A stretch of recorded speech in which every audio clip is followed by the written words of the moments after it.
ഇന്നലെ മാർക്കാണോ? ആ അതെ. അയ്യോ ഇതെങ്ങനെ ഒപ്പിച്ചടാ നീ? 75-3. ഞാൻ കോപ്പി അടിച്ചതാ. കോപ്പി അടിച്ചോ? നീ എന്താ കോപ്പി അടിക്കാതെ? എടാ ഞാൻ കോപ്പി അടിക്കാൻ ഞാൻ കെമിസ്ട്രിയുടെ കൊണ്ടുവരുമ്പോ അന്ന് ബയോളജിയുടെ കൊണ്ടുവരുമ്പോ അത് കണക്ക്. എന്തിനാ വെറുതെ വെട്ടിക്കളയുന്നത്?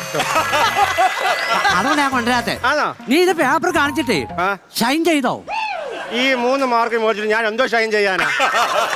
എടാ ഒപ്പിടത്തില്ലോടാ. ഓ അതാണോ ഷൈൻ? ഷൈൻ ഷൈനാണോ? ഇത് മാർക്ക് കുറവായത് കൊണ്ടാണ് ഈ ഷൂ എഴുതി വെച്ചേക്കുന്നത്. അല്ല എന്റെ അമ്മയുടെ ഒപ്പം അതാടാ. നിന്റെ അച്ഛന്റെ ഒപ്പം ഒപ്പം നോക്കട്ടെ. ഇത് നല്ല പഴുതാര പോകുന്ന പോലെ ഇരിക്കും. ഞങ്ങൾ അച്ഛൻ ഇട്ടു സൂപ്പർ ഒപ്പടാ. അവിടെ ഇത് കൊണ്ടുപോയി നിന്റെ അച്ഛൻ ഒപ്പിട്ട് മേടിച്ചോണ്ട് പോരാ അവിടെ. ഇതിനകത്തോ? സാർ സമ്മതിക്കത്തില്ലടാ. സൂപ്പർ ഒപ്പടാ അത്. ഇല്ല ഞങ്ങളുടെ അച്ഛൻ അങ്ങനെ ചെയ്തരത്തില്ല. നിങ്ങൾ അച്ഛനെ ഒന്ന് പറയടാ. ഞങ്ങളുടെ അച്ഛൻ നിനക്കറിയാമത്തോണ്ട പന്നിനാ. അയ്യോ നിങ്ങളുടെ അച്ഛൻ സൂപ്പറാണ് അല്ലെന്ന് പറഞ്ഞില്ല. Good morning sir.